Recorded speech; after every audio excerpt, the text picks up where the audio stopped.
এই ফুলগুলো দেখো তো, একটা তো গন্ধ নেই। বিসমিল্লাহ। ঠিক বলেছেন স্যার, দুর্বা ঘাসের মতো গন্ধ। ফুলটা পাঞ্জাবি দিয়ে ঢাকলে কেন? উদ্ভট কিছু না করলে ভালো লাগে না, না? ঘটনা হয়েছে কি স্যার, একবার ফুলের গন্ধ নিতে গেছি, ফুলে তো অনেক পোকামাকড় থাকে, তার থেকে একটা ফুরুত করে আমার নাকের ভিতরে ঢুকে গিয়েছে। নাক দিয়ে পোকা ঢুকে গেল? ইয়েস স্যার, ওই যে ঢুকেছে আর বের হয়নি। অনেক চেষ্টা করেছি, হাসি দিয়েছি, কাশি দিয়েছি, পোকাটা মনে হয় মাথার ভিতরে ঢুকে মগজের কোনো সিপা সাফায় বসে আছে। পোকাটা বের হচ্ছে না? জি না স্যার, মনে হয় আর বের হবে না। 3 মাস হয়ে গেল, বের হবার হলে এতদিনে বের হয়ে যেত। তুমি আমার সামনে থেকে যাও। পোকাটা খুব ডিস্টার্ব করে স্যার, মাথায় ফোঁটা যন্ত্রণা হয়, পোকার আবার খুব তাড়াতাড়ি ডিম পারে। তুমি আমার সামনে থেকে যাও, যাও আমার সামনে থেকে। চোখের আড়ালে থাকবে, নতুন লোক নিতে হবে।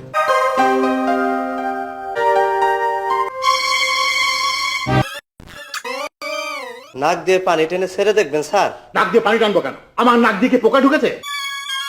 নিঃশ্বাস বন্ধ করে বসে থাকুন স্যার, অক্সিজেনের অভাবে পোকাটা মরে যাবে ইনশাআল্লাহ। শুরুতে যদি না মরে তাইলে ভীষণ বিপদে পড়বেন। Shut up! মাথা নিচু। জি আচ্ছা স্যার, মাথা নিচু। স্যার, পোকাটা কি এখনো আছে? কিসের পোকা? একবার যদি মগজের চিপা চাপায় বসে পড়ে তাইলে খবর আছে। স্যার একটা কাজ করবেন, ফুল থেকে পোকাটা ঢুকেছে তো, এই জন্য একটা ফুল যদি নাকের ফুটার ভিতরে ধরেন, পোকাটা ফুলে চলে আসবে। আজলামি করো না, যাও। অত সব ফাজিল কথা। এই ফুলটা রেখে যাও। আপনি এই দোকানের মালিক? জি।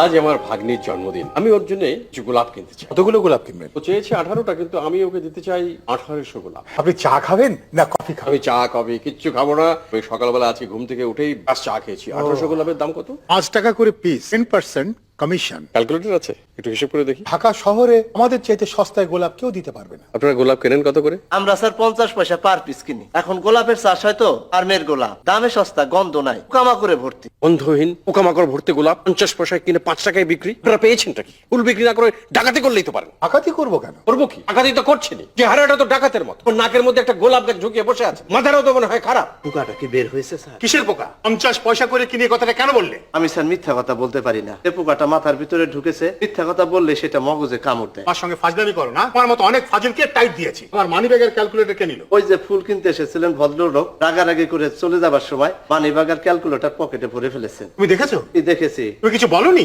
পোকাটার জন্য কিছু বলতে পারলাম না স্যার। পোকাটা আমাকে বললো সব তুচ্ছ ব্যাপার নিয়ে মাথা ঘামানোর কোনো কিছু নাই। আগবুয়ালরা চুরি করে দেশ ফাঁক করে দিচ্ছে, ওই বেচারা নিয়েছে সামান্য একটা মানি ব্যাগ, সস্তার একটা ক্যালকুলেটর। পোকা তোমার সঙ্গে কথাও বলে? সব সময় বলে না স্যার, মাঝে মধ্যে বলে। আপনার সঙ্গে বলবে ইনশাল্লাহ।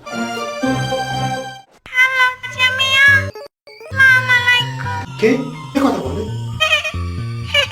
কে আসে? তুমি কে? আমি পোকা, আমি আপনার মাথার ভিতরে বসে আছি। ফুলের ব্যবসাটা বাদ দেন, এই জমানায় ফুলের ব্যবসা কোনো ব্যবসা না। Stop it! আঙ্কেল, গান শুনবেন? রবীন্দ্রসঙ্গীত শুনেছেন, এখন শুনবেন পোকা সঙ্গীত। Stop it! যাক, বাঁচা গেল। তোমার মাথার ভেতর কি পোকাটা এখনো আছে? কে আছে? অনেকটা। জিলের মতো কথা বলবে না তো। আমার মাথায় পোকা আসবে কেন? আর পোকাটা কি এখনো তোমার সাথে কথা বলে?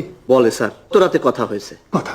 রাজনীতির কথা। আর ভোটের অধিকার নাই তো, অধিকার থাকলে কারে ভোট দিত, এইসব হাবি যাবি। পোকাদের মধ্যে আওয়ামী লীগ, বিএনপি আছে স্যার। যাও কাজ করো। আঙ্কেল, মানুষের ভোটের অধিকার আছে, আমাদের নাই। পোকামাকড়, গরু, ছাগল, পশু পাখিরাও তো এই দেশেই বাস করে, তারও তো ভোটের অধিকার থাকা দরকার। এক থাপ্পড় মারো। আমি কি করলাম? কাজ করো। আমার মাথায় চুল কম তো, এই অল্পতেই মাথাটা গরম হয়ে যায়। আঙ্কেল, আর পানি দিয়েন না, ঠান্ডা লাগে। তসবিহ পড়া শেষ হয়েছে? আবার এসছো? তো রেগে আছেন কেন? রাগলে সুখ বাড়বে, তখন আপনাকে কে দেখবে? শোনো, তোমার কোনো অস্তিত্ব নেই। তুমি আমার মনের কল্পনা, ভুয়া। আপনি দেখি পলিটিশিয়ানদের মতো কথা বলছেন। Shut up!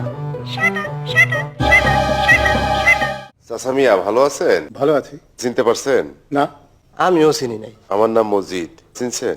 সবাই আমাকে ঘোড়া মজিদ নামে চিনে। আপনার চেহারার সাথে ঘোড়ার সামান্য মিল আছে তো। তুমি ফুল ব্যস্ত, একটা গোলাপ হাতে নাও। এখন এই ফুলটা চিবা এখন। ফুল খাবো কি জন্য? ঘোড়া মজিদ যখন যারে যা খাইতে কয় খাইতে হয়। জনাব, আপনার নাম? আমার নাম আজহারউদ্দিন খান। সাহেব, আপনিও একটা ফুল খান। ফুল খাবো? অবশ্যই খাবেন। আমার চান্দা হলো প্রতিদিন 300 টাকা, 7 দিনে 2100 টাকা। আমি প্রত্যেকদিন শুক্রবারে আসবো। 100 টাকার নোট একটা খামে ভরে রাখবে। পাশে ইয়াদ থাকবে। ইয়াদ থাকবে। ফুলের ব্যবসাটা ছেড়ে দেন আঙ্কেল। তাহলে কিসের ব্যবসা করবো? কার সাথে কথা বলেন? কারোর সঙ্গে কথা বলছি না, তোমার কাজ করো। তোমাকে পাতা শুদ্ধ ফুল খেতে বলেছে, পাতা খাও। পাতায় স্বাদ কম, লবণের একটু সিটা দিয়ে নেবো। What a nuisance. কি ফুল, গন্ধ নাই। মানুষের মধ্যে কোনো গন্ধ নাই, ফুলের মধ্যে গন্ধ থাকবো কেমন? মানুষের শরীর থেকে এখন বদবাস বাইর হয়, বইরা গেছে চান্দা বাজে। এই রিকশা থামাও। চল।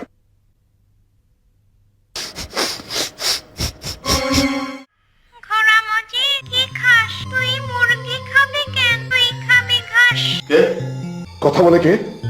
আমি তোর মগজের ভিতর বসে আছি, তুই মরে যাবি। কি বললি? এখনো সময় আছে, ভালো হয়ে যা। সন্ধ্যাকালে জিনিস বেশি খাইছি তো মাথাটাই গরম হয়ে গেছে। আসসালামু আলাইকুম। ওয়ালাইকুম সালাম। আচ্ছা, এখানে একটা ফুলের দোকান ছিল না? এখন আখিরি বিদায় স্টোর। আপনি কি আমাকে চিনেছেন? জি না। আমি একবার আপনার মানি ব্যাগ, ক্যালকুলেটর এবং লাইটার চুরি করে নিয়ে গেছি। আমি আপনাকে চিনে ফেলেছি। আপনার মানি ব্যাগে 2100 টাকা ছিল। এই নিন সেই টাকা।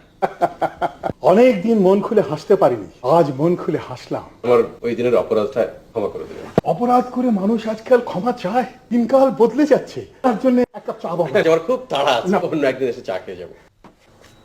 কত আছে? 2100। এত ঠিক আছে। 7টা গোলাপ কই? এর দোকান উঠে গেছে ভাইজান। এইটা এখন আখিরি বিদায় স্টোর, আমাদের আসল ঠিকানা। রামজি, কফিন একটা নিয়ে নে, তোর কাজে লাগবে। এই সপ্তাহে কফিন নে, পরের সপ্তাহে কাফনের কাপড়। এইটা কি ভাই? চা পাতা। আপনার লাশ যদি দূরে যাইতে হয় তাইলে লাগবে। এই যে এখানে আছে কাপড়ের কাপড়, 1650 টাকা বড় লোকদের জন্য, এই গরিবদের জন্য 200 টাকা। আপনাকে ফুলের বদলে একটা কাপড়ের কাপড় দিয়ে দেই। আপনার উচ্চতা কত? 6 ফিট 1 ইঞ্চি। আপনার জন্য 6.5 ফুট লাগবে। তুলা কাঠের কফিন। ঘটনা কি? ঘটনা বুঝতে পারছি স্যার, মাথার মধ্যে পোকা ঢুকছে, পোকায় কামড়াইতেছে। ও